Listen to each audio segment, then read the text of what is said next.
చిన్న ప్రార్థించండి. ఇటువైపు చూడండి. ప్రార్థనలో ఏకీభవించండి. ప్రతికూలతలో తన పిల్లలకు తప్పక ఫలమిచ్చు దేవుడైన ఆటంకాలు ఎన్ని ఏర్పడుతున్నా అందులో అద్భుతాలు చేయడంలో ఆయన అనంత జ్ఞాని కదా. ఆయన వైపు చేతులు ఎత్తుదాం. ప్రతిదానికి దేవుడు మనకు అనుకూలపరిచినట్లు చేతులు బిగ్గరగా పైకి అందరూ స్తోత్రాలు చెప్పండి. స్తోత్రం స్తోత్రం స్తోత్రం. హల్లెలూయా హల్లెలూయా హల్లెలూయా. ఈ రాత్రి ఆయన కార్యములు జరుగునుగా. ఈ రాత్రి ఆయన సన్నిధి మన మనుషుడికి దిగివచ్చునుగా. ప్రతి బండలాంటి హృదయాలను ఆయన మార్చబోతున్నందుకు బిగ్గరగా స్తోత్రాలు చెప్పండి. స్తోత్రం హల్లెలూయా. ప్రేమగల తండ్రి, అద్భుతమైన మా ప్రభువా, శక్తి కలిగిన నీ నామములో మేము ప్రార్థన చేస్తున్నాం. ఈ రాత్రి నన్ను మరుగు చేసి నీ ప్రజలందరితో మాట్లాడారు. వాక్యము నీది, ప్రజలు నీవారు, నిలవబడిన దాసులను నీవారు. మీరు అందరితో మాట్లాడండి. రొట్టె విరిచినట్లు నీ లేఖనాలన్నీ మా కొరకు విరిచి ఆహారముగా వడ్డించిన ప్రార్థిస్తున్నాం. నీ గొప్ప కృప ఈ స్థలమంతా కమ్ముకొనుగా. నీ ప్రజలు అనేకులు ఆదరించబడడానికి సహాయపడండి.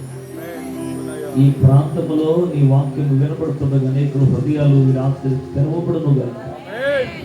అపవాది కట్టిన ప్రతి కట్లను వారికి జయాన్ని ప్రసాదించి నీ కృపగలిగిన హస్తాలకు ఈ రాత్రి ప్రతి సమయాన్ని నీకు అప్పగిస్తుండగా మీరే మాతో మాట్లాడమని యేసు నామములో మీకు వినయంతో అడుగుపెట్టుకుంటున్నాం. ఆమేన్. హల్లెలూయా. అందరం ఒకసారి చప్పట్లు కొడుతూ ప్రభువుని స్తుతించండి. సమస్త ఘనత మహిమ భావములు ఆయనకే చెల్లునుగా. Thank you. కొద్ది నిమిషాలు దేవుని వాక్యాన్ని మనం శ్రద్ధగా వినడానికి ప్రయత్నించుదాం.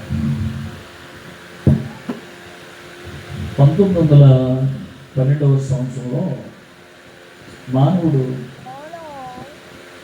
ఓ అద్భుతమైన వాడను నిర్మించాడు.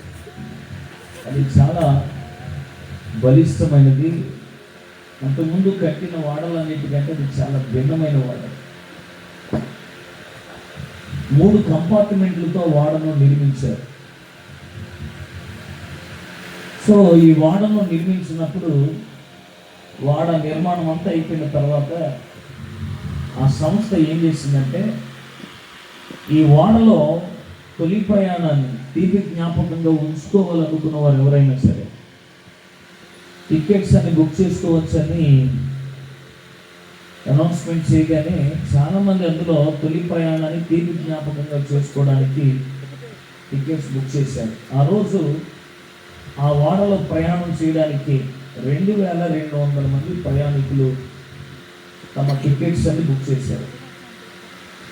ఈ 2200 మంది ఆ పెద్ద వాడలో ప్రయాణానికి ఏర్పాట్లను చేసుకొని సంస్థ ప్రకటించినటువంటి తారీఖున అందరూ ప్రయాణమై వాడ దగ్గరికి వచ్చారు. ఆ రోజు కనీసం మనం ప్రయాణం చేయలేకపోతున్నాం. ఈ వాడను